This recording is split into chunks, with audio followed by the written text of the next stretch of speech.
Welcome back to another episode of Sports Bros. It's Monday, the 29th. We're going to talk about the NBA, more specifically about Boston and Miami in that series that they've got going on. So we're going to start it off. It's become quite the talk of sports talk so far the last week. We've got some really interesting things to get into about this. So why don't we go ahead and kick that off? Why don't you start, KJ? Since you're the Miami Heat fan, what's your thoughts on the series so far? Um, Man, if we lose this, I'm picking a different team. I'm not gonna be a fan of the first team to ever blow a 3-0 lead. I'm about tired of this. The Raiders sucked last year. We were supposed to be good. Efren picked them to go to the Super Bowl, and nah. But in all seriousness, I don't think we're losing tonight. I We've won 2 games in their building. Uh, we just need to take better advantage of their turnovers. And honestly, we played great last game except for Jimmy and Bam. And Bam didn't show up the whole game, and Jimmy didn't show up until the last 3 minutes. And had Bam been boxing out, we would have been already on our way to the finals. He was boxing out Marcus Smart after he shot instead of Derek White. But Yeah, this and that, and this is to you. Yeah, Jimmy and Bam didn't play, but do you think your role players are going to show up in Boston? They did all they can do to help their players out. What makes you think that they'll be able to help out in Boston? I feel like Caleb Martin has gone from role player to Oh, a solidified second option on our team. Even first option, I think he's averaging the most points in the series for any Miami Heat player. Um, he's playing good. Game Vincent has turned into. I don't think the only person I can see as a role player at this point is Duncan Robinson. Is he going to come off the bench and score, and is he going to get cooked? Other than that, I think Game Vincent is a solidified starter.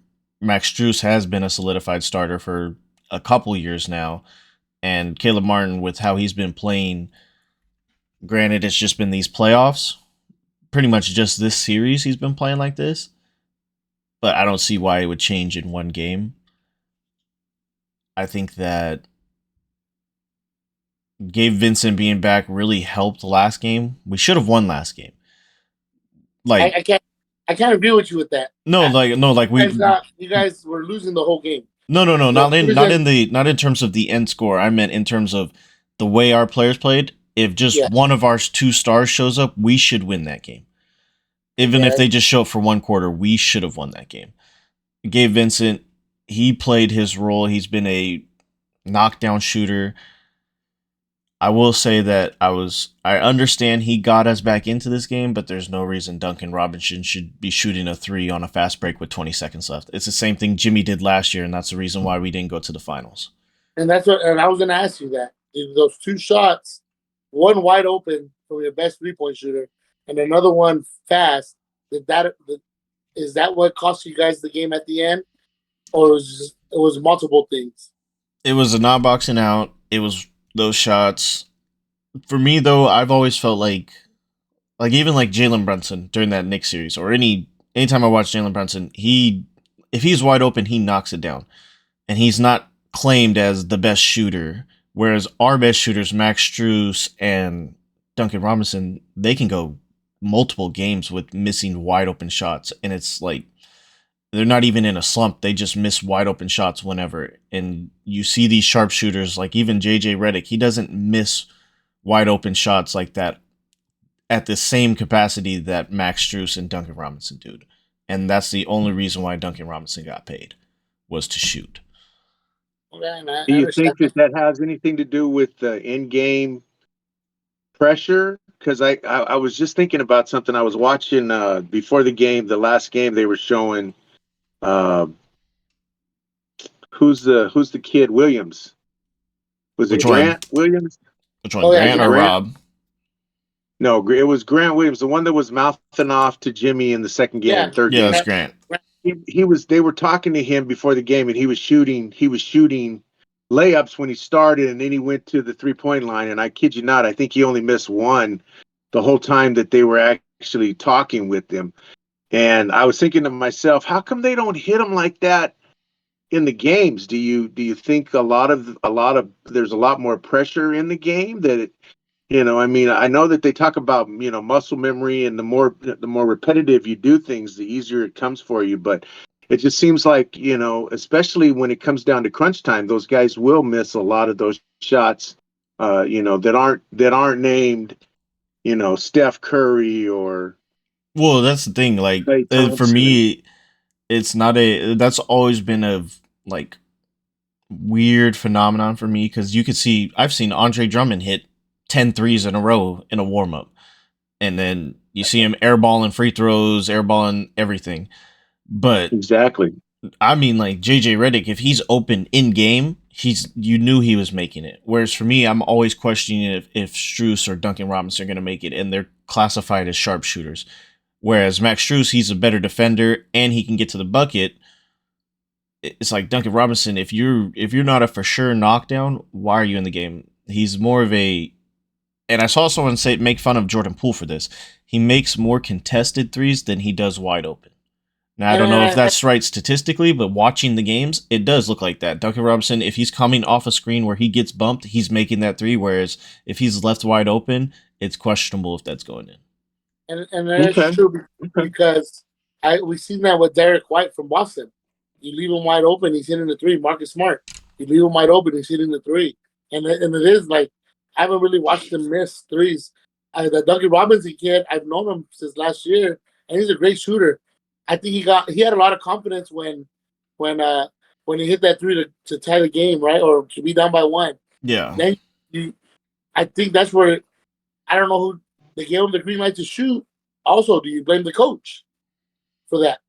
Do you blame the coach for him giving him the green light to shoot when you're only down? No, you were tied. You could have ran the clock and went 2 for 1 at least. No, we were down. They were down. No, we weren't. We weren't. When he shot that, we were tied. Yeah. You guys were tied when he shot that three. So do you think that maybe he should have called the timeout a little sooner than he did? It's because it seemed like that play was rushed because they didn't really have anything set. I don't think what I'm saying. I don't think it was a case of calling a timeout because if you do miss that and Boston comes down and scores, you need that timeout. I think it was more of a. So they only had the one. They only had the one. Yeah, because as soon as Bam blocked it and got the rebound, I was watching the time, or I looked down and they only had one timeout. I think they should have just given it to Jimmy. I know he was missing. I know Duncan Robinson got you back in the game, but you know that Duncan Robinson is only going to shoot a three. And if you're tied, try to get to the rim. And there's only 20 seconds left. So there's no shot clock. You can take the last shot, and if you miss, you're going into overtime in your home building. Well, see, and that's what I'm saying about taking the time out, though, KJ, is that he could have calmed him down and said, we don't have to take a shot right away. We can take the clock down 2 seconds and then take a shot. That doesn't give them an opportunity to score. You know what I mean? That's true. Because they looked like that in that last that rush shot that you guys are talking about. It looked like they didn't know what to do, and that's probably why he tossed that ball up like that. Yeah, I'm trying to find. I'm looking for the play right now. At the play when he shot it might have been that there was still more than 24 seconds left on the clock. No, that wasn't the case. It was. I didn't think it was. I want to say it was like it was like 18 or 17 seconds when he took that shot, wasn't it? No. So when Bam blocked him, they were down 1 with 30 seconds left. Okay. So yeah, they were down. Oh, they were down. But yeah, so then when Tatum got the rebound, it was 20 seconds left. And then Marcus Smart comes down and misses. And Duncan Robinson fouls. But yeah. Right. There's no reason that Duncan Robinson should be taking a transition three even when down 1. At least not like that. Yeah, the ball shouldn't have even been in his hands, to be honest with you. And I've been meaning to look at this because my cousin said something about that Jimmy double dribbled on this what's it called? on the last shot. Oh, on the last No. shot. So Yeah. and then one thing you guys got to remember too, a lot of people are complaining about the 3 seconds that they gave Boston after that challenge. If you actually look at it, they don't call the foul when he's going up for the shot. They call the foul when he hits him in the head. Right before that, he hit Al Horford hits Jimmy in the head. That's when they called the foul. He was in transition of shooting the three. I don't think he was, but that's what they gave him the 3-point shot because he was behind. Even So like I'm looking at it right now. When they make contact, there's he two hits him in the point. head. Well, I know when he makes contact, there's 2.7 seconds left. Yeah. They won with 0.2. They they shouldn't have had the time left to do that. Which I mean, at the end of the day, like I've always thought like I know last year there was a big problem, or was it last year or the year before? It might have been last. I think it was last year because that was when we made a deep run as well. We went to Game 7. A lot of people had a problem with like the revising of the scores. Like you would, like Max Schuss would hit a three, and then 10 plays later they'd be like, "Oh, his foot was out of bounds," and then they would take the 3 points away. I Yeah. know that they've changed that, but like I What I was it? thought that I thought But that isn't isn't That that doesn't actually that have to happened. do with the headquarters though? Aren't they reviewing that information and then sending it back to the game into the game? I I don't thought the know. Nets had to check that out. I don't know. For No, me, it's I'm just I'm like pretty sure that the league is looking at that stuff I, at the officiating headquarters, and they're sending that back to them. Because I remember they did that when they were in the bubble. yeah, And there was a couple plays against the Lakers, and I couldn't believe because they took points away from them after there had been like uh, a handful of series on each end of the court, and then they took points away from them, and I was like, what the heck is going on? And then they broke it down that the league is now looking at, they're reviewing stuff as the game is going, and if they do find something, they will actually correct it in game. yeah, yeah. And like I said, I thought that there was a thing like they had it in place where if it's a ref's challenge, you can't change the call, even if it's the wrong call. Whereas a coach's challenge, you can get the call changed, but they can't mess with the time or something like that. I thought they had different stipulations between a like basically kind of like football, a booth challenge It's versus a reversed. coach's challenge. It's reversed what you said. So I heard them talking about that. If Boston wouldn't have challenged and it would have been a ref challenge, the time would have stayed where it was at, and they would have gave Butler a 3-point play. But since Boston challenged the play, that's what got him the time added on. That was I remember hearing that because I was watching the game. They especially said that if Boston didn't challenge that, they don't get the time back. But since Boston challenged it and it wasn't a ref challenge, that's why they got the time back on the clock. Yeah, Yeah, Hmm. like I said, I think we win tonight. I I honestly don't see Miami being the first team to give up a 3-0 lead. How Uh, confident are you in them, though? Are you certain that they're gonna? I mean, you feel yeah, like yeah, it's a gimme? yeah. Well, I Okay. wouldn't say gimme. Boston's gonna fight, but I feel like it's gonna be a reverse of the Celtics Sixers series, where Game 7 Boston came out and was up 30 at like half on the Sixers. I think we'll be up Well, by. Chris. I think we'll be up by like 15 at half and add on to it in the third. Okay. So Chris Canny actually said something that made a lot of sense to me this morning on Get Up.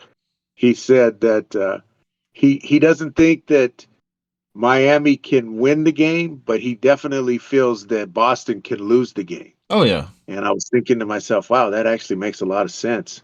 well, it's You Boston's know, game to lose if that you actually think about it. yeah, I mean they could definitely throw one in like they did in the first three games. So, But the other thing you know, like I said, the other thing I've been hearing this all yesterday. Um, like I said, I'm not gonna lie to you. At first, when we were text messaging, I thought the series was done. I thought both teams were already gonna find out who was in the final. Um, of course, Amos, said Celtics in 7. That was a good text message. I didn't take it serious at first, but then I started thinking about it when I heard was it Marcus Smart and Jalen Brown, and said don't let us win one. And I started thinking about it. I go, well, Boston's the number 2 seed for a reason.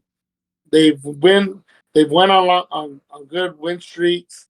They've done what they had to do in the playoffs to win their games, and their experience. Because if you actually think about it, this is the exact same team that was in the NBA Finals last year. They only added one part, which was Brogdon, I believe. Did they lose No, anybody? Brogdon was there last year. No, he No, wasn't. he wasn't. He was their big acquisition because if they had Brogdon, they would have won because they didn't need Marcus Smart bringing the ball up.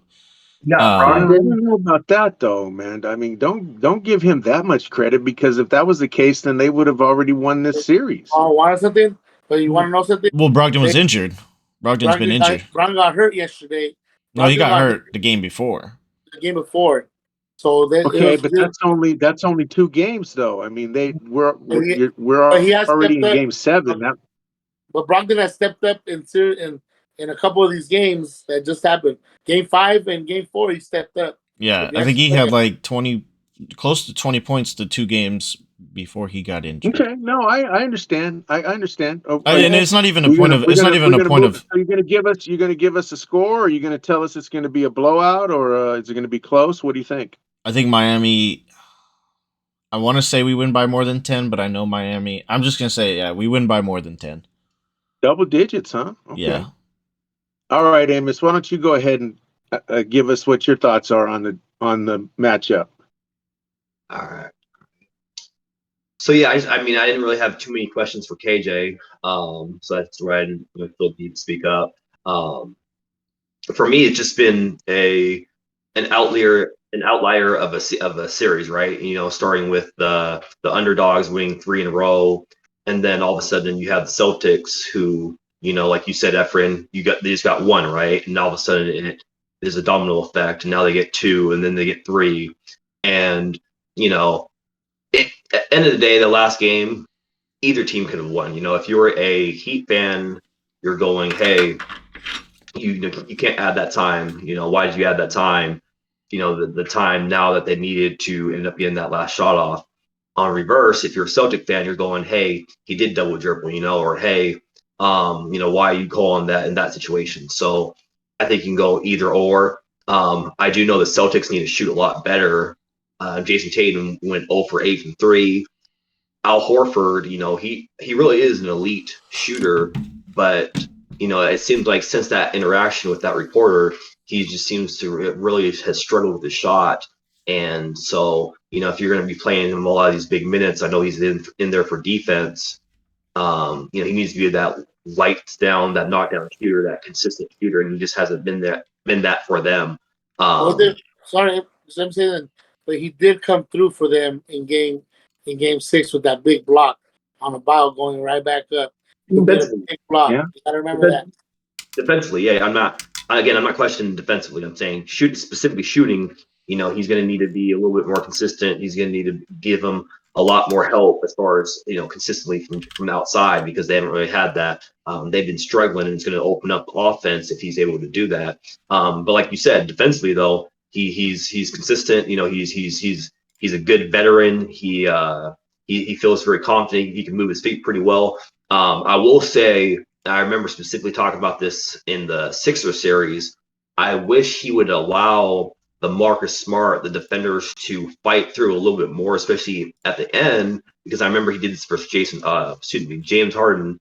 James Harden ended up getting that shot off, right, and made it in that series. And then you talk about 2 days ago with Butler. I wish he would have let I want to say it was Smart again, or no, it was Jason Tatum, right? It was Jason Tatum. I wish you let Jason Tatum fight through, and now you have Tatum, probably your best defender, on Butler in that situation, instead of having Al Horford try to guard Jimmy, specifically on a step back. You know, you don't want to do that, especially Jimmy, who's arguably been probably the second best player in the playoffs. I just think he has that confidence, obviously, in himself, but I just wish he would let his elite wing defender fight through. That's all. It's just me nitpicking. Other than that, though, I don't have too much to say. You've seen the Celtics; they went smaller, and it's really helped. They put Robert Williams on the bench, and he's not playing high minutes. but he's doing good. He's doing his good for his role. Grant Williams has actually been playing a lot more. He's been the main big off the bench now. And then of course, Derek White's playing heavy minutes. But yeah, that last play, man, it was amazing. It was if you're a neutral fan, it's one of those things you want to root for, you want to see happen because you can say you were there, you watched it happen.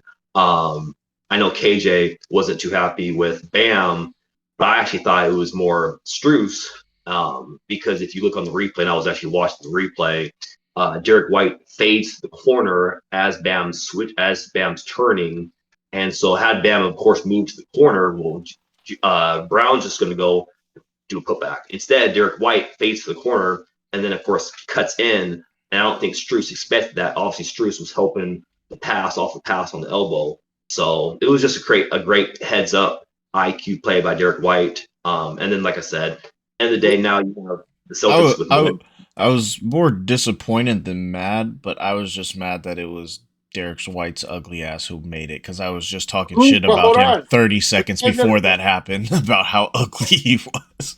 But hold on too, because you guys are saying Derek White. I understand what you're saying, but also Tatum was in that same play at the same time. Wait. Who took the ball out of bounds? Derek White. He passed it out of bounds. That's what I thought. And who was guarding the out of bounds play? It was Strus, wasn't it? It was nobody. No, because they faced him off. They had him looking towards the. Yeah, nobody was guarding him. Nobody was in front of him. Nobody was in front of him. They had two people guarding Tatum. They had Jimmy behind him and Strus in front of him. Man, but right away, as soon as he gets the ball, Strus gets off of him, like you guys say, and then he starts doubling. I think it was with Tatum. So then, no. So then Bam was guarding Smart from the get go. Yeah. No. So yeah. Bam was in front of him, but there was a switch, wasn't there? No. So Gabe is the one that contested him. Derek White was already free throw line extended, and Strus was all the way at the top of the key. So if it was played correctly, Bam would have got in front of Derek White, and Strus would have came to Jaylen Brown, because Jaylen Brown is caught looking. He's just looking at the ball. He's not going. Yeah, same. I didn't even see him in the play at all, to be honest with you. Like I can show you guys the play if you want. Here, actually, I'll share my screen. The only two players that were at the end from Boston that were going for the ball after the shot was Tatum and Derek White. There was nobody else. Right. From Boston there was nobody else on there, and it almost looked like Tatum was going to try. Can I talk for 2 seconds? Can I talk for 2 seconds, please? Yeah. So again, Strus is the guy guarding Derek White, but he helped. I'm watching right now. He helps off the double Tatum, like I said. Okay, so Bam is guarding Jaylen Brown on the elbow. Okay, yeah, you're right, Efren. Jaylen Brown didn't go for the rebound, but it's also because he has Bam right in front of him, boxing him out. If you see what I'm saying. So if Bam shades to the corner, and it's all hindsight, right? It's happening so fast. Again, you're not necessarily, if you're Bam, you're not necessarily expecting Derek White, who's flaring into the corner, to then have enough time to then run up to the hoop and do a putback. So Bam puts his body on Jaylen Brown, so that way Jaylen Brown can't go for the hoop, can't go to the hoop. So then, who had the hand in Smart's face? Then was that Vincent? Yeah, Gabe Vincent. Yeah. And the only reason why I give Strus a pass is because Derek White runs behind Marcus Smart, and if Max Strus comes full speed, he's going to hit Marcus Smart and he's going to get free throws. So he had to go around Marcus Smart. And at that point, he doesn't have the angle to box off Derek White, or else it would have been a foul as well. And like I'm saying, if you look at the play from the beginning, Marcus Strus is not even, he's face guarding the other way, so he don't know where Derek White's actually went. As soon as he throws the ball, his back was to the pass, right? Yeah. His back was to the pass. Here, I'll share my screen and show it. No, that's facts. I'm saying it's still his man. It's still his man. It's Strus's man, right? It's Strus's man. And then, like I said, for Bam literally is watching Jaylen Brown. So I got it right here. Are you able to watch it, Efren? Yeah, but I'm watching it. Yeah, it popped up. So, see, at this point, he sees Derek White is running, and he has to scoot around him, and at that point, he has no angle. Yeah, that's all I was saying. Because Strus would have hit Marcus from behind, they would have gave him a 3-point play. Yeah. And yeah, like I didn't see that part, Amos. You're right. I can't blame Bam, but it's Yeah, like it's always like with Bam, it's a thing of aggressiveness. Instead of boxing out Jaylen Brown at the free throw line where he can't get a rebound, go get the rebound. so KJ, I can't see your screen. Unfortunately, it's paused for me, but or it's kind of messing up for me. But yeah, like you said, you can't blame Bam because so I'm in literally Marcus Smart has the ball in air. The ball's in air basically. So Bam at that point is getting ready to turn. At that point, you still see Derek White, who's still in the corner, so he's not even going for the hoop. And so the ball is in the air. He's getting ready to box out, turn towards a Jaylen Brown, box him out. And so again, you can't expect him. Not that you are KJ, but like Efren seems like he still expects him to. So yeah, of course he's going to expect box out I, Jaylen Brown in that situation. I, I don't blame Cruz at all. I'm not blaming Cruz at all. It was a tough situation. Obviously, he's being told too in the huddle, hey, face guard the pass, face guard No, take, I, thing. I I don't blame, have Cruz. I'm not blaming Shoes on that one, Amos. I'm not. You didn't. No, you're not blaming Cruz. I'm saying, but you're. I don't know why you're debating this. It's like I said, Bam. Like it's not Bam's. You're No, no, saying no. I'm not. No, I'm talking about the defense. The defense that was called at that time. I blame Eric Spoelstra because why do you have Drews even going? I know to double team when you only have 3 seconds left. I just don't. Yeah, That's the they way I they didn't want Tatum coming downhill because he was getting yeah. cooked. with 3 The first seconds? quarter he was cooking Jimmy Butler. The second half he didn't really do nothing. But like I I think said, there's nobody I, on that court that could jump with Bam. So even if Jaylen Brown is in the paint and jumps with Bam, Bam's getting that rebound. So there's no reason to box out at free throw line because there's only 3 seconds left. You're only gonna have half a second to get that shot up, and that's the only reason why I'm like, Bam, just go get the rebound. There's nobody that can jump with you besides maybe Al Horford. well, and KJ, at the end of the day, KJ, what's more likely that play to happen, right, or like you said, for them to have him be by himself and then him get a full head of steam speed down the lane, get a shot off, right? I mean, it's hindsight, right? It's No, easy no, to no, say. not Struess. I meant Bam. My bad. Yeah, I'm just saying as far as Tatum, right? You're doubling Tatum because and that was what Spoelstra wanted because you wanted to double Tatum. You don't want basically you don't want the ball in Tatum's hands, and Yeah. they want they got what they wanted, but I don't think they were expecting the lane to open up like it was. You see Derek White's wide open in the corner. He was easily able just to run in and obviously get that. I'm not gonna lie though, I'm watching it live and I didn't expect him. I didn't even think he had time. So again, for me, it's easy to say in hindsight, but it took so much, man. It took so much luck, obviously, and I don't want to take away what Derek White did. It just took so much luck for him to have that much time to get in the lane, put it back, no one be in there, Right and place, right time. right place, right time, and both squads were pretty small, obviously, right? You have Bam as the one true big, Horford as the one true big, so. I don't know. It just thought it. What a great finish, man! But Let me ask you this, Amos. yeah, Do you think that they would have had what do you think the odds are of them hitting a 3-pointer or getting the tip if they had a matched up man to man yeah. on the inbounds? What do you think the odds are of that happening?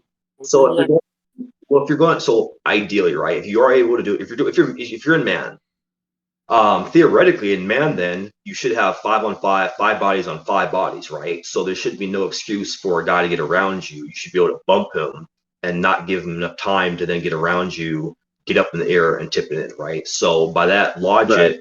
it's going to be shooting is going to be the bigger threat then, right? Because now it's just 1 versus 1. Someone's going to be able to maybe do it, Mark Smart, right, where he was able to catch it and shoot right away on just one defender. So yeah, in that situation, you're going to be a little bit more nervous about the shot specifically. And let's be honest too. That was double covered, and Smart still went in and out, right? It still went in Bill and was out. able to get an open jump shot, right? So And let me ask you this: the Do you shot think that it was more? Do you think it was more coaching? Do you think it was more a bad coaching decision then than it was the actual what actually transpired on the court? No, I don't think so. I think Efren, and I'm not calling you out, Efren. I think Efren's leaning towards that, right? I don't want to put words in your mouth, Efren. I think Efren's leaning towards. I I am don't leaning think. towards coaching. I think that was a bad way to guard the inbounder because you lost the inbounder from the beginning of the play. Like you did not account him to do that, and I understand that. But as me as a player, you want to put. I know you don't want what's in to get the ball, Tatum, but you only have 3 seconds. Look how far he was up in the what's it called. By the time he gets the ball, he's shooting a long three. Well, no, Right that was they were running the same play they ran against that game one last year against Brooklyn, where he did that spin move on KD and he was lost. That was the same setup they did, so that's why they were doubling him. That's why I didn't have a problem with it, because you remember he lost KD and did the spin move against Kyrie with like 2 seconds left, so that's why they were running that play because they were only down one. Yeah, and like I said, but the thing is, like we just watched the video. Look how far Tatum ran up to the top. Well, we've seen LeBron do like a fucking turnaround layup. Left in that game last year, though, KJ. How much time was in? Because I don't think he would have been able to do that in 3 seconds. Well, no, it wasn't an inbound. It was a pass from Marcus Smart, but the amount of time and it was the same distance. Let me pull it up. Oh, so he would have got the ball. Okay, it was the same distance. Ball and passed it to. That's what you're saying. He would have got the ball and passed it to Tatum. Tatum would have done spin move and shot. From the inbound. Oh. So right. You just jump in real quick. So go ahead, Emerson.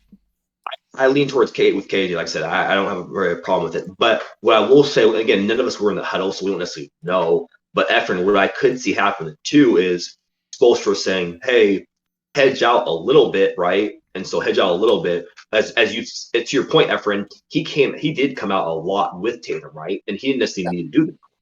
And so to me, we don't necessarily know if Spoelstra told him, no matter what, face guard Tatum or face guard whoever comes off the ball or comes to the ball, right? We don't necessarily know if he said that or if he just said, "Hey, hedge a little bit and then go back to the ball." And so from this replay, it looked like he came out so far, and so to me, I could easily see him just hedging way too far. Maybe it was a Strus situation where he's just hedging too far, and then all of a sudden you have Derek White wide open, right? And so I don't know. We just don't know. But I could see that. And one thing also looking at that play, if Marcus Smart is smart, like a good distributor, he passes back to, and he can get an easy layup. No, but at the same time, I think Bam can say it, but he has a wide open shot. No, he would have rotated towards him, but at the time though, it looks wide ass open, and it probably would have been a better shot than what Smart did. Now again. Playing right, because Smart, it went in and out. No, right? You're absolutely right about that. The Boston, the Nets Boston series. So Marcus Smart pump fakes with 3.4 seconds, but by the time he passes it to Tatum, there was 2.3. So they had enough time to run it. Yeah, if he wanted to come down he was already in the key. Yeah, he was like a little bit within the 3-point line, and Tatum was a little bit within the 3-point line as well. Yeah, but do you see that play compared to the play that's what I'm saying. I feel like he went way outside the key on the Miami game. The Miami game, he was like maybe he was a couple feet behind the 3-point line, but he's got an extra second compared to the Nets series where he had 2.3. Okay. Before Marcus Smart even passed it in. Okay. And it takes pass the ball, right? And there's human error. They're not going to get it as soon as Tatum touches the ball. He's going to have an extra half second to. Because, I mean, even this shot again with Marcus Smart, they didn't do it until he had his second foot set. But that's just human error. I don't. Yeah. Let's give our predictions. Who's going to win tonight? So you guys know my prediction, right? Obviously, at the end of the day, I've been touting the Celtics basically all year, specifically towards the midseason and towards the end. My predictions were the Celtics versus the Nuggets at the beginning of the playoffs. So let's make it happen. Let's make it Celtics versus Nuggets. Hey, I'll give the Heat so much credit though, man. It's taken literally everything from the Celtics for them to even get to a game 7. So and I haven't gave the Heat any credit at all.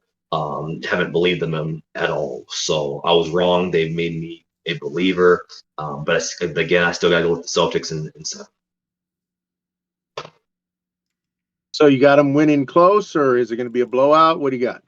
What do you think? Okay, so if we're going nitty gritty in detailed, you don't have to give a score. Just you think it's going to be within a couple of points, or do you think that somebody's going to get a lead and extend it?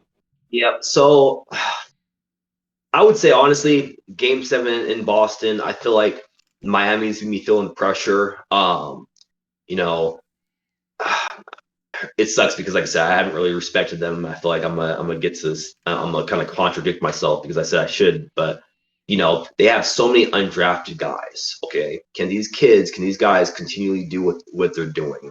I mean, KJ even said it himself, right? He said Caleb Martin has become kind of their second option, basically. All right, who's Caleb Martin, right? And I'm not even saying it to be funny or disrespectful, but he's been playing really good, really good.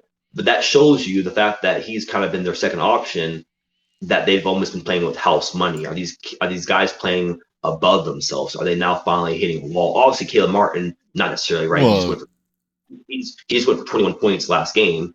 So I'm just no, saying, can consistently do that as a whole group. You know what I'm saying? And now you're talking about Game 7 in Boston. It's going to be rowdy. They're losing.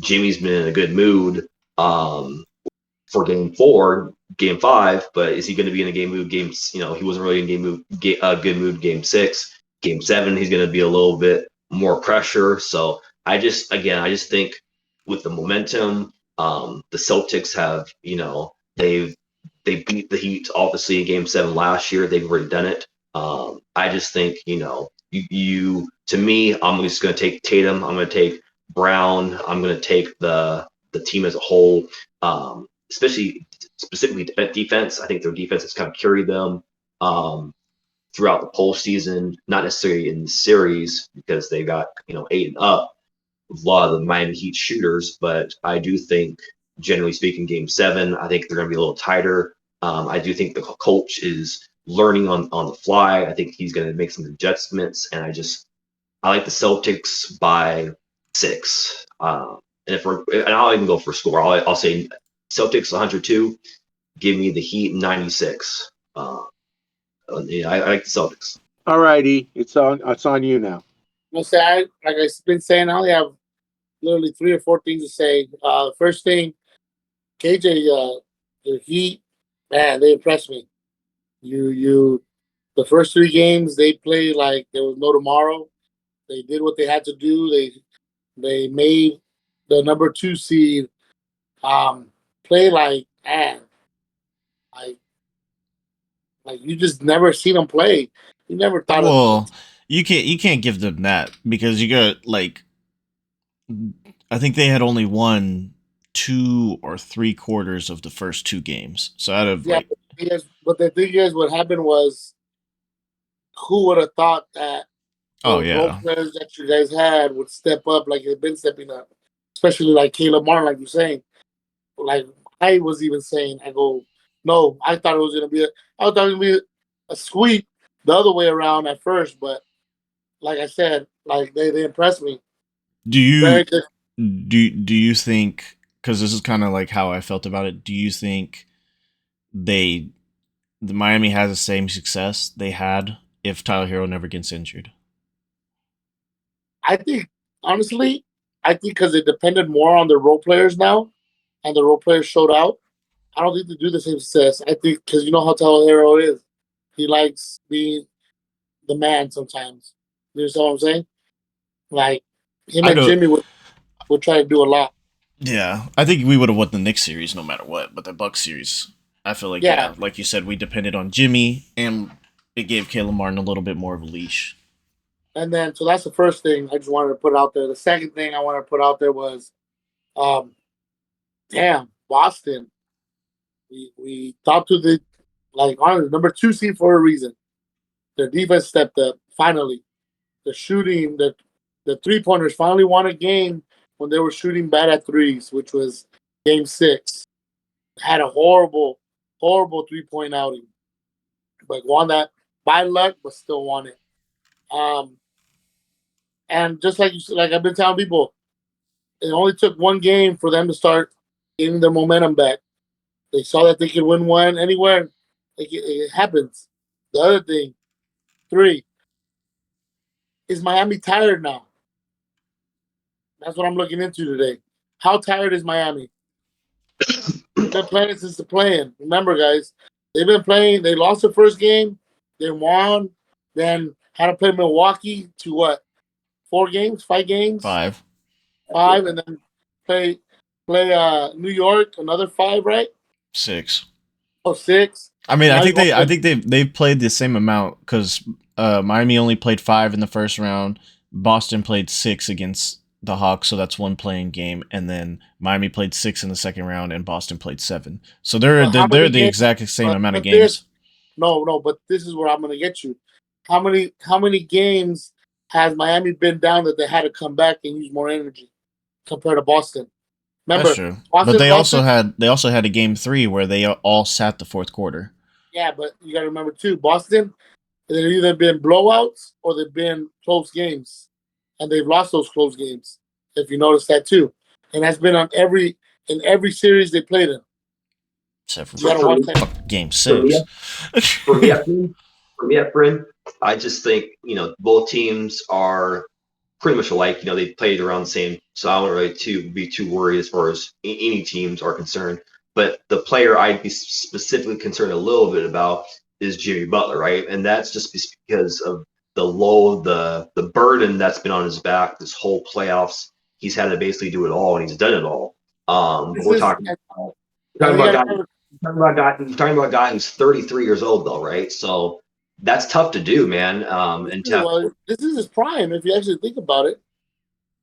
This is Jimmy Butler's prime right now. The end of it, yeah.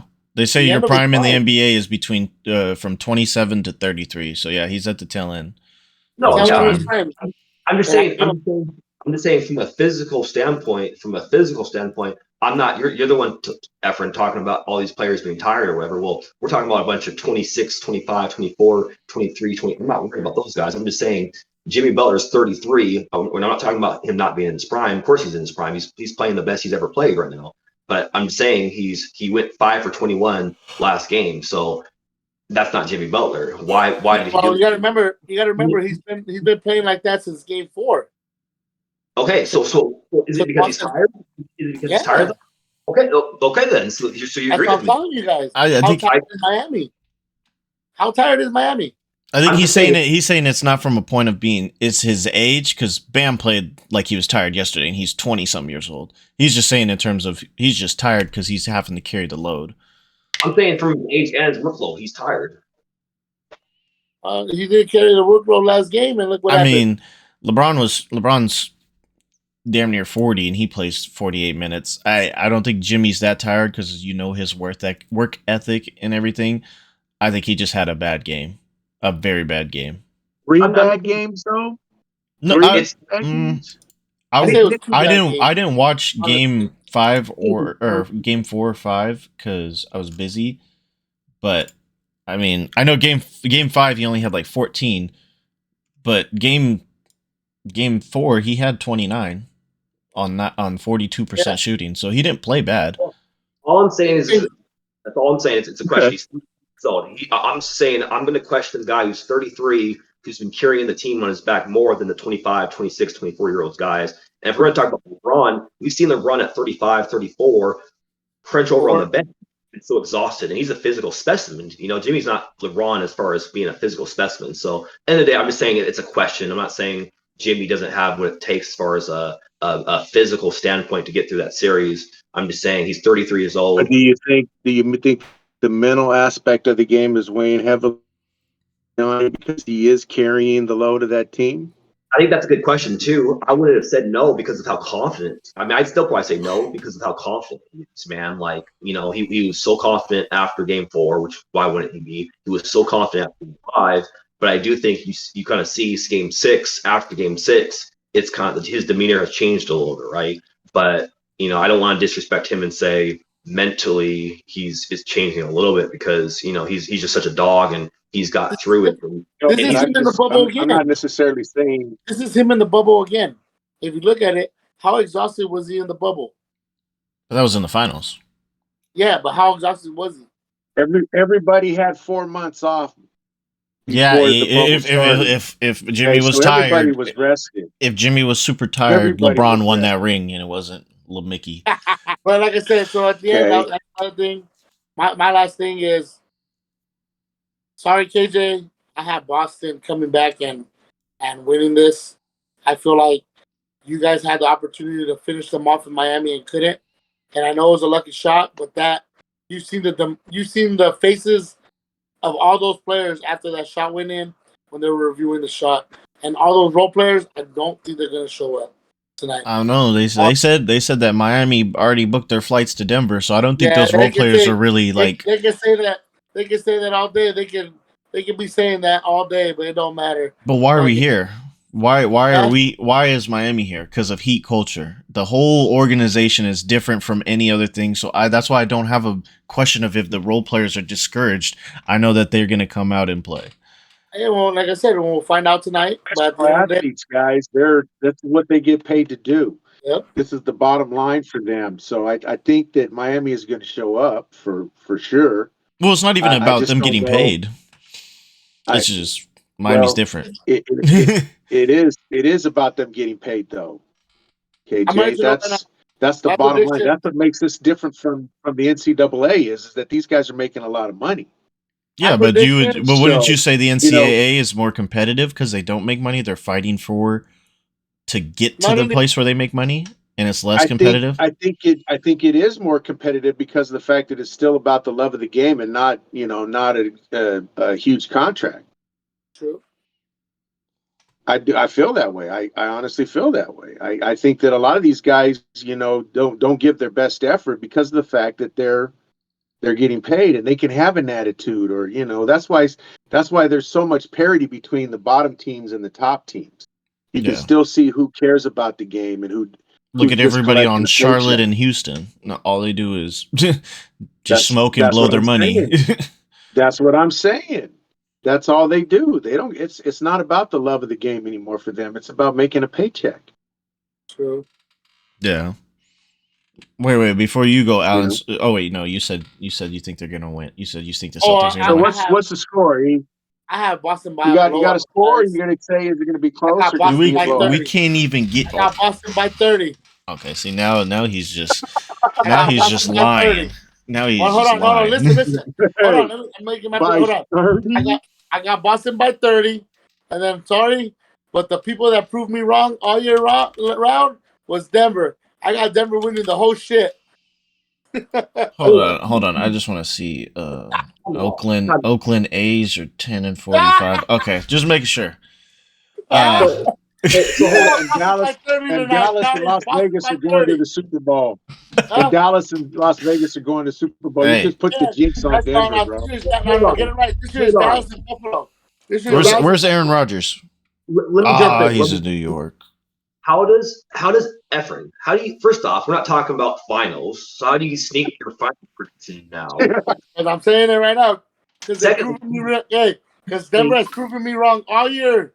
All year. Because it's a race for him, Amos. It's a race. It's whoever gets it out first is. He's trying to beat you to the punch. But we all know. Beat you to the punch. No. Well, Amos got both teams, so it doesn't matter if Efren beats him to the punch. But I think Amos, you really got to think about it. If Miami loses tonight, I think all of us are rooting for Denver. So it's nothing like we all got Denver winning, especially since. Well, but I'm just saying though, this dude Efren, man, he wasn't. I love my guy, but he didn't start picking the Nuggets until what? Did you guys just hear what I said? Yeah, I did hear what you said. Didn't you just hear what I said? Did you hear what I said? It's a race, bro. He's trying to beat you, Amos. He's trying to beat you to the punch, buddy. It's disgusting.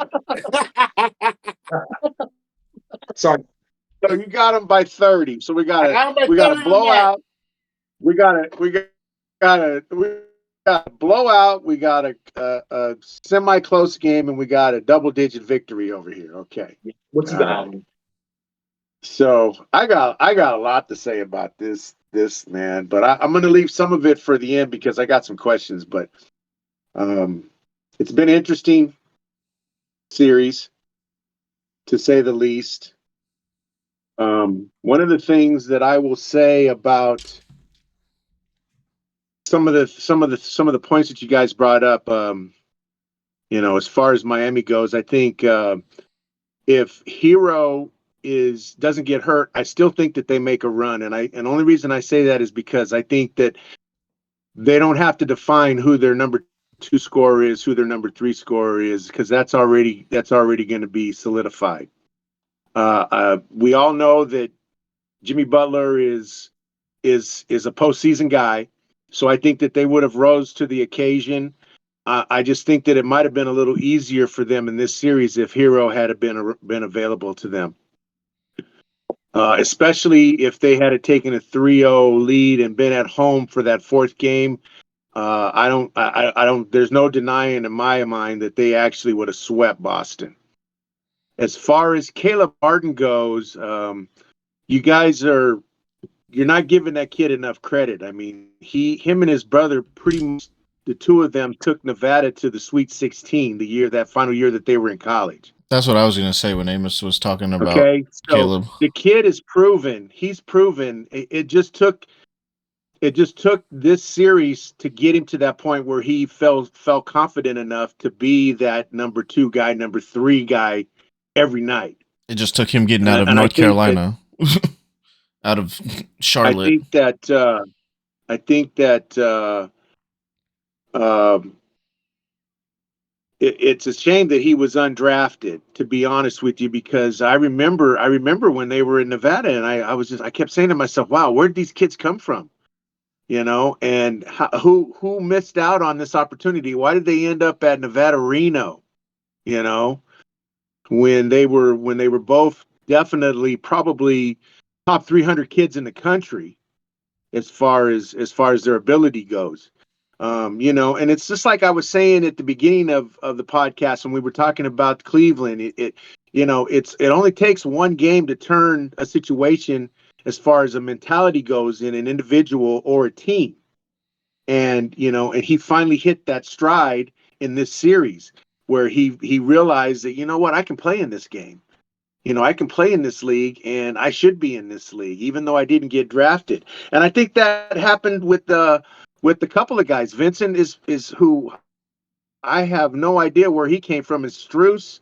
I know nothing about them, but they've upped their games and they've stepped up and they've solidified themselves as actual players in the league. And I think that going forward, Miami is going to be tough. I think that they're going to probably have to find someone that's going to take Jimmy's place because, you guys saying that he's still in his prime. I don't think that he's in his prime anymore, but I do believe that he'll be able to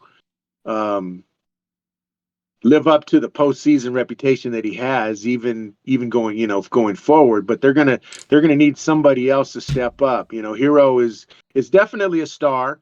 I think that he needs some accompaniment. He's not the kind of guy that's going to carry a team by himself, but he's definitely a solid number 2 guy. And so, if they can sign somebody, they can bring somebody in that, that can do what Jimmy does. That team is going to be around for years to come because they're young.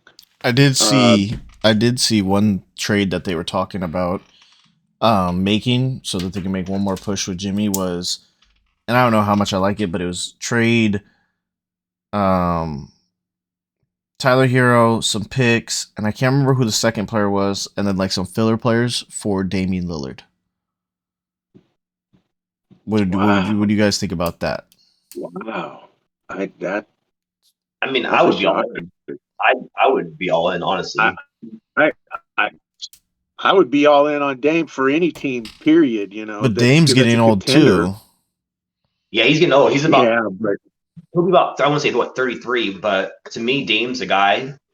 I think he's a guy who's going to be an all-star type of player until he's at least 35. That jump shot isn't going anywhere. And I think especially you got to remember he doesn't have the miles on his body like these other guys do because his teams haven't made big pushes except for 1 year in the playoffs. Well, but he's also getting injured a lot. How many times did they didn't make the playoffs, guys? But you got to remember he doesn't have the mileage that some of these guys have on their 30-year-old bodies. He missed a lot of time though with the Olympics when he hurt his abdomen. He missed a lot of time this year with a foot injury. And then I know that they said that they sat him out because they wanted to get Victor, but he sat out a bunch of games before they said, "Hey, you're not going to come back." So is like how often is he getting injured too? And end of the day, to me, it's Well, and already this past season. that, I but mean, you can't really. that's the risk you're taking. And to me, if Miami wants him, I'm taking their culture and their trust, their management trust, and I feel like I just feel like I think that's a good fit. To be honest with you, I and over in other than Miami, him playing in Phoenix, I can't see him be fitting in a better place than Miami. I think it. What I I mean, think think about the mentality of Jimmy and Dame together. Oh my goodness, that would be ridiculous. I don't know. That sounds like a good fit to me. I don't know if they should sell the house for it, but that's a lot to give up for one player. I'm You're going trying to give to up two guys plus draft picks. I'm That's a trying to lot to give up for see one player, but I'm trying to see what the trade looked like.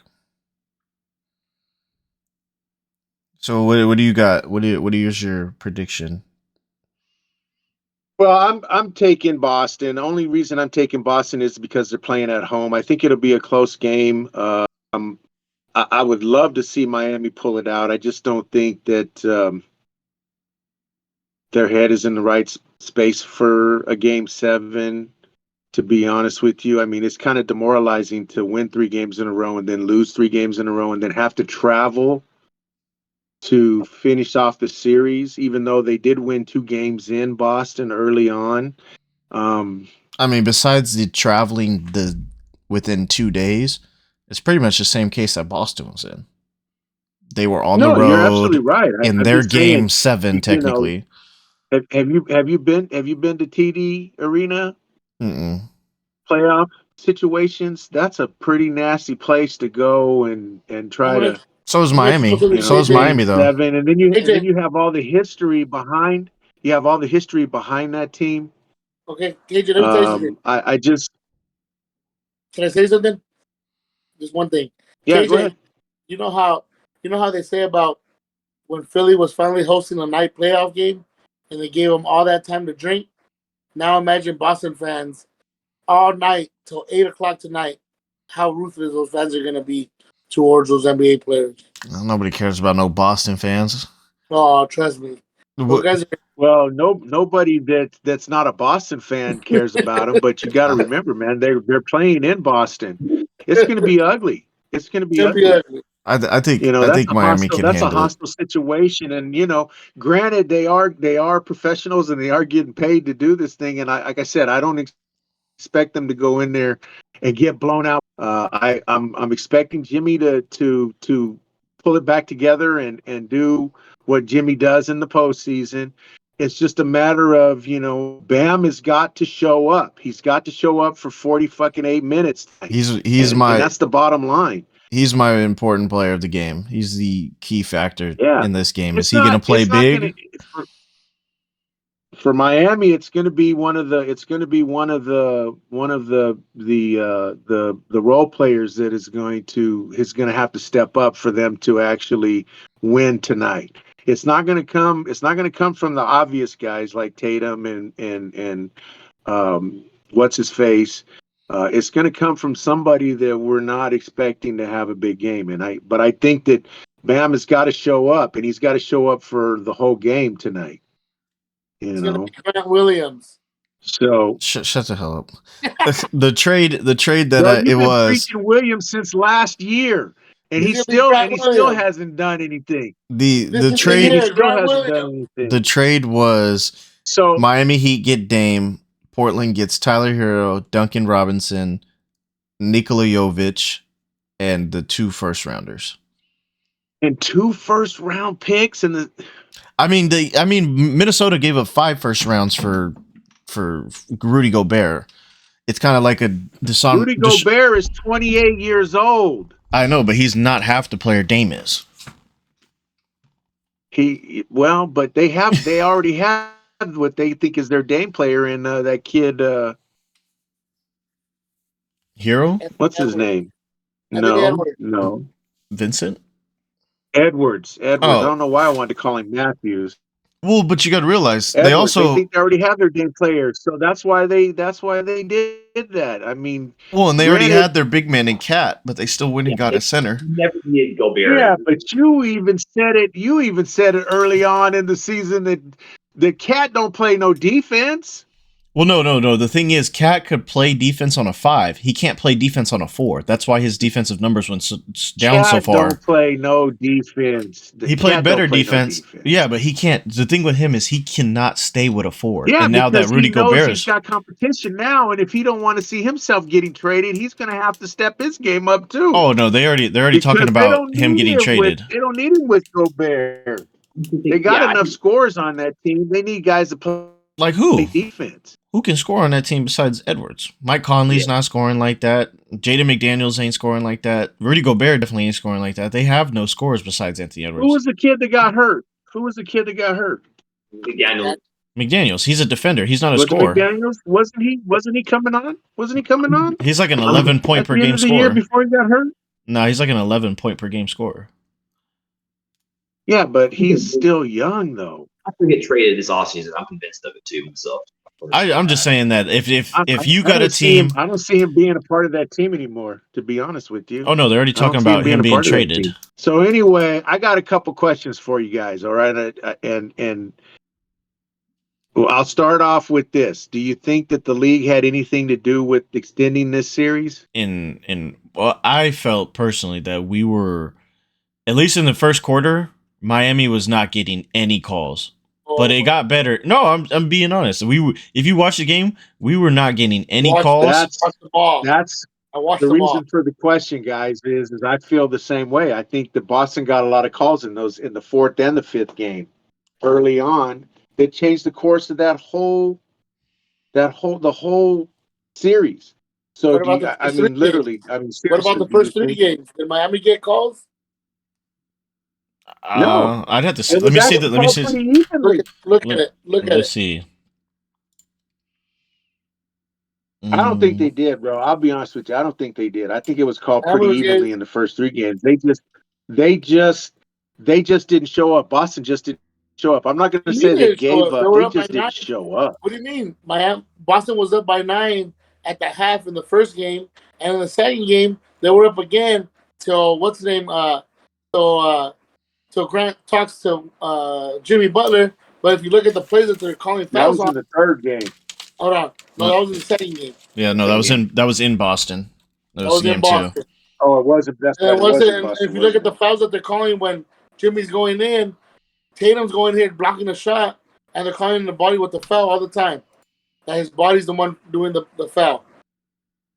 I'm looking at the fouls right now. Just give me a second to write it all down. And if we what do you think, Amos? You think the league had anything to do with it? I don't. No? I mean, I'm all for a good conspiracy theory, and the Celtics would be a team that they would certainly help. But I just don't think in that situation that they're too concerned with getting the Celtics too far. I mean, I feel I'm not saying as far as winning the series. I'm saying as far as just extending the series. No, I get it. I totally get it. But no, I mean, I wouldn't. But why would you do it for the Boston series, and why would you do it for the Lakers series? For the same reason that you don't like the Lakers, that not a lot of people care about LeBron. Actually, a lot of people wouldn't want to see LeBron. If LeBron is your Denver, your what's it called? Your not your face, but your spokesman. You really want to see him get swept? No, I don't think he is anymore, though, bro. To be honest with you, I don't think he's the face of the league anymore. No. I'm not saying that. I'm saying he's like a spokesman for them. Like everybody still follows LeBron and anything he says. Yeah, but I don't think that has anything to do with him on the court. I think that has more to do with his social media presence, with his outspokenness, with his with what he's got going on outside of basketball. Yeah, and but like I said, would you rather see LeBron get swept or make a run? At least make it a series? Because if you look at it, they remember when we went to go watch the game 3, Alan. Remember I told you they have what's it called favored. Why are you gonna favor LeBron when they've been losing the whole series? Well, but I think a lot of that has to do with how they want the betting to go too, though, bro. That is You true. know, I mean, Vegas isn't stupid. They're gonna get their money one way Oh, or the other. they did this. I'm not Okay, gonna lie to you. so you They know, made their money this. They made their money this last game 6. I'm gonna tell you guys why. They had it at -3.5 Boston in Miami. Okay, and then it went down to 2.5.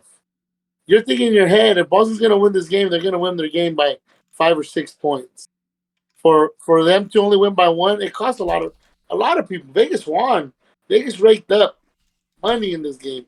Vegas, yeah, because they're gonna make their money. That's what I'm saying. I don't want to say that the league is I a think is a for it. conspiracy theory, but I I think all think that sports are. they'll do little things to benefit the viewership.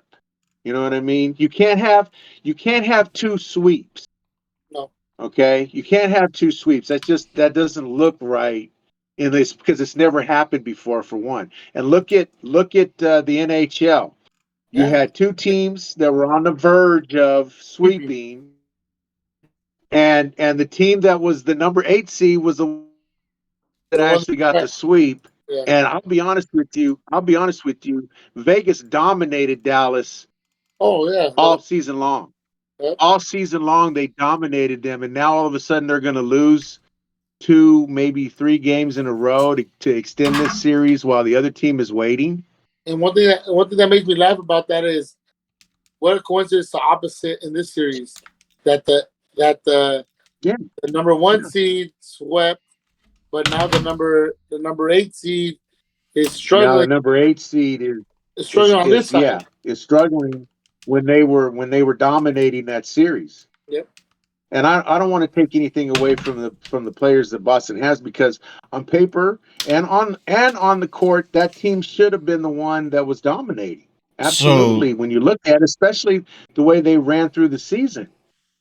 Go so ahead, KJ. I did all the things. Game 5 was pretty weird. The Celtics only had 9 fouls called against them all game. But in total, Miami has only had 108 fouls called against them, whereas the Celtics have had 119. So it's 11 difference. But Miami has had 9 less turnovers all series than the Celtics. So it kind of evens out. Miami's more careful with the ball, and they're getting to the rim to get. It's the same reason why everybody was complaining. Oh, why does Golden State get more, or why does the Lakers get more foul calls than Golden State? It's because the Celtics, they shoot 43s a game, whereas Miami didn't, because during the regular season they sucked at threes. And yeah, I did feel like in this last game they were calling a lot of things for against Miami in the first half, but then they started calling fouls against the Celtics in the second half. And honestly, the main reason why I say Miami wins, I think Jimmy doesn't have as bad of a game, and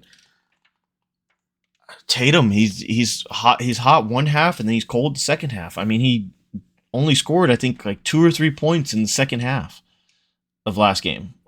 Other than game 4, that's the only game that both of them actually showed up for. Yeah, I see game Jalen. game game Okay. 6, he shot 1 of 9 in the second half, and Tatum only scored six Exactly. points. I see Jalen Exactly. Brown. They've never shown up at the same time in the series except for that one game. I see So here's Jalen my Brown next more question. tonight. At least 45. So here's my next question. Shut up. Since we don't seem to think that there's a conspiracy, I actually do. I think the league has had their hand print all over this doggone series. I don't think that it's going to define the series as far as who's going to win or who's going to lose. But I think they've tried to extend this thing as much as they possibly could, and that's just my personal opinion. But here's my next question. So, do you think that if it had been Philadelphia versus Miami and they went up 3-0, do you think that the series would have had a similar outcome? Yeah. And No. here's my reasoning behind this. I think that because of Boston's historic presence in the league is a big part of the reason why I feel like the league actually has had a hand in this series. Okay, so what do you guys think as far as if it had been Philly? Do you think it would have went the same way? No, I think Embiid would have mentally checked out by halfway through the third quarter of Game 3, and they might have won a Game 4, but they definitely probably would have lost in Philly in Game 5. That's a hard question for me. But I'm gonna have to agree with KJ. I feel like Embiid doesn't have that mentality that to trust in his whole team to come back from a deficit this big. So I would have to agree with KJ. What about you, Amos? Yeah, I'd agree with both those guys. I mean, for me, I can't give the 76ers the benefit of the doubt that they would have came back, to 7. Doc Rivers, we've kind of seen what he kind of is in tough playoff moments, right? So if his teams, if they have their back against the walls in Game 4, do I really think he's going to be able to lead that squad per se? I'm not even calling him out. I'm not saying he's an awful coach, but he just hasn't shown me enough to really give him that credit. And then as far as the players, yeah, Embiid, amazing player, but I could see him checking out. And we even talked about James Harden. I think James Harden is already planning his vacation plans. He's already planning on what clubs to hit up before Game 5 even happens. I just think those players would have been super checked out. And then I also think, just in Boston, yes, I get it. Boston.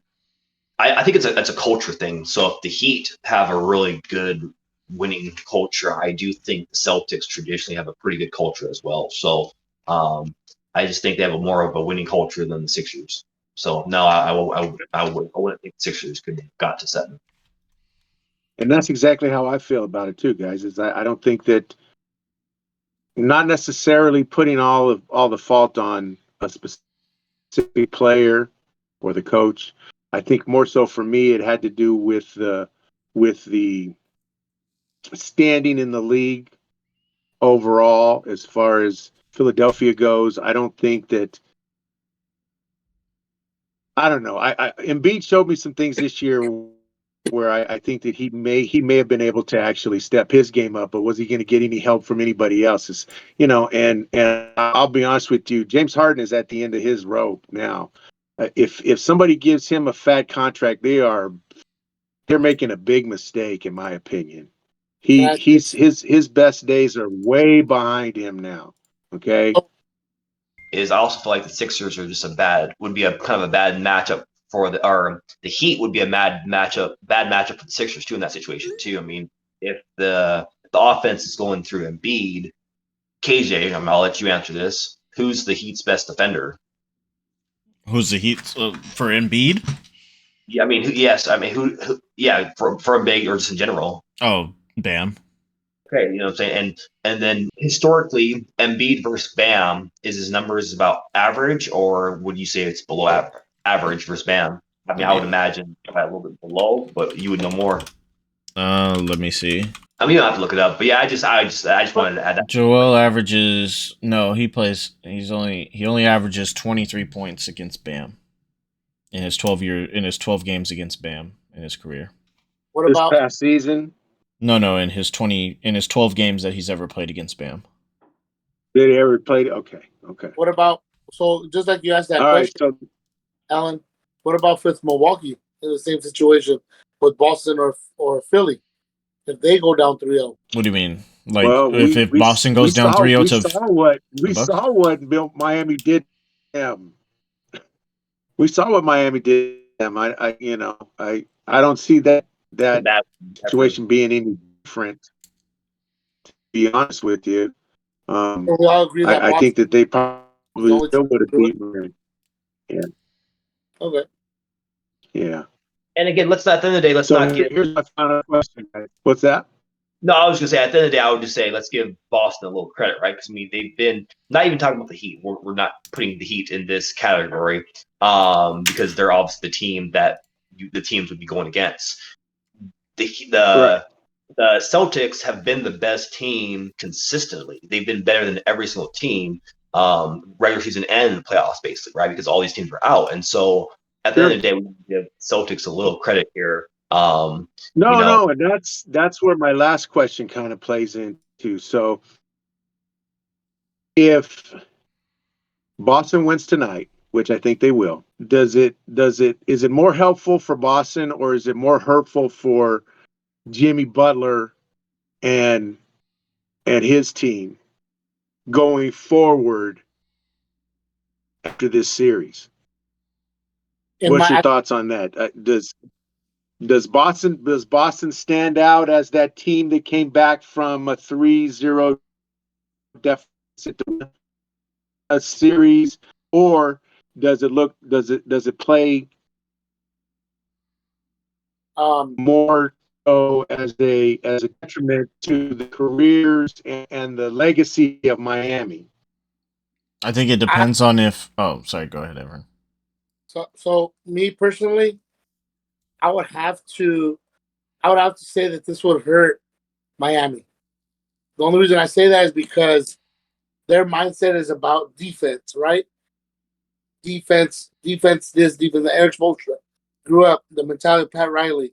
This would hurt Miami in the future, learning from it, but it would still hurt him. It would hurt Jimmy, because then they'll say that he can't win the big one when it really matters. For me, it's a toss up because I feel like it would only benefit. The only way it benefits the Celtics is if they win the championship, which I don't think they would beat Denver. But if Boston goes in to Denver and loses, I think that's a detriment to Miami because they're just thinking, what if? I mean, I honestly believe if Miami went to the finals last year against Golden State, we would have won. And I feel Jimmy feels the same way. And he would feel the same way about this one. I don't know if we beat. I don't feel as confident against Denver this year as I did against Golden State last year, but they were a shot away last year, and they were only a game away this year with 4 chances. So unless Boston wins the championship, it's a detriment to Miami. If Boston wins the championship, it shows how good of a team Boston is. But I don't think Boston. I don't even think Boston gets past 6 against Denver. So you don't think the coming back from a 3-0 deficit says anything about Boston as a franchise? And I'm not talking about going to the finals and whatever the outcome is of that. I'm just talking about being the first team to come back from a 3-0 deficit in a conference final. So there's always I don't think it does. But you got to remember, they put themselves in the situation too. They were the number 2 seed for a reason, dominated everybody. They shouldn't even have went down 3-0, but I feel like they have to win the NBA Finals for it to be something. Yeah, first team to come back. Hold on, first team to come back from a 0-3 deficit. I could understand and win it, cool, but you have to win the whole thing for it to mean something. Because if you don't win the whole thing, it's just, so what was the regular season for? You got the home. Remember, also, you guys got to remember, they're the first team, because there's only been, 3 other teams that have done this in NBA history. Come back from 0-3, but they lost the Game 7. But all those teams were away teams. They're the first team to host a Game 7 for coming back from 0-3. So to that point, yeah, it's I would have to say the same thing. It won't mean anything related to the Celtics. Yeah, it's a cool story. Yeah, it's unique for the history. But if they were to turn around, make it to the finals, and get lambasted by the Nuggets, that's going to be the last memories of the Celtic team. And I know it's going to stay with those players. They're going to think about that finals getting killed. If it's a heartbreaking finals, they lose in 7. They're going to think about the heartbreak, So I really do think it comes down. It's a tricky question because, yeah, it really comes down to they have to win a championship for the Celtics for it to mean anything. And so because of that, the cut and dry answer I would just say is probably the Heat. It's more detrimental for them because I don't have to take into consideration another series. And so if we're speaking about the Heat, I do tend to agree with you, Alan. I know KJ said that 27 through 33 is prime stats or whatever, but typically, unless you're a true superstar, which I think we do consider Jimmy, you're not at your best at 33. It's usually a little earlier than that. And so I would agree, though. I know you said you don't necessarily consider Jimmy its prime, Allen, and from an age standpoint, I don't either. But from a performance standpoint, I absolutely do, right? And so, with that said, he's only going to be older next year. He'll be 34, and so it is a detrimental because at least with the Celtics, they're relatively pretty young. The Heat, your best player is 33. Yeah, they have a great core as far as the role players goes. But as far as your superstar goes, he's going to be 34 next year. So I would just say it's going to be more of a detriment for the Heat because how often is Jimmy going to continually be able to do this going forward? At 34, at 35, at 36. I mean, he could do it forever if he keeps not playing during the regular season. he just needs to play 16 good games. Too, guys, me personally, I think it actually is more.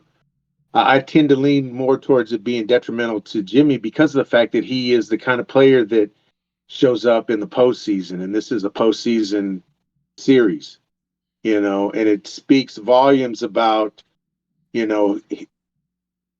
his preparation and his mentality as far as the postseason goes. What is this going to do to him mentally? If it's going to be crushing because he's going to be the butt of a joke now. I led my team to a 3-0 lead in this series and then didn't show up for the last 4 games of the series, and we ended up losing and being the first team to get beat after leading 3-0. Hold on. I mean, if you think about it, but by you saying that, how can you put that on him if his team didn't show up? Well, I mean, he didn't show up for Game 5. He only had 14 points. Yeah, but how many games has he shown up this playoffs? True. And he's missing his second option. So if you're gonna make that same, he didn't have a second option in the series before this, and most of the series before that. Yeah, and but that's what he's saying. He's saying none of those series went 7 games, guys. Yeah. So somebody's shown up. He's shown up besides him. Who? This series it was Caleb Martin. Hold on. Against the Knicks were only averaging 80 points a game for all the games they played because they shut them down on defense. Okay, right? So somebody showed up for defense. He didn't score all whatever they averaged for the series, bro. He didn't score 90 points a game. Okay, so he did get help. You can't say that he did it all by himself, but he was the catalyst that pushed them, beyond what they should have. Well, Alan, if you think about it, because he's the face of the franchise. Who are they going? Who do you think SportsCenter is going? At the end of the night when SportsCenter comes on, who are they gonna point the finger at if Miami loses? For Jimmy though, point the finger at? I think Jimmy is so beloved in the league, whereas where it'll be a whole team collapse. Whereas if it was the Lakers, they would put it on LeBron. If it was Golden State, they would put it on Steph. Whereas Jimmy is beloved and he's not considered that. I mean, in the playoffs, yes, he's a superstar, but he doesn't do much in the regular season to be garnered as a superstar. He wasn't even an all-star this year. So I think they will say it's a whole team collapse in terms of that. But I mean, I don't know why we're talking about this. Miami's going to win, so. I mean, Jimmy said last year in the playoff in the press conference, he said we're going to be in the same position next year and we're going to win, and it's to the day. It's May 29th, and they already booked their tickets. What professional athlete doesn't do that? What professional athlete doesn't guarantee something or give up on his chances of winning? Exactly, and he's going to cash in, and he's going to cash in. KJ, I got you. It's going to go.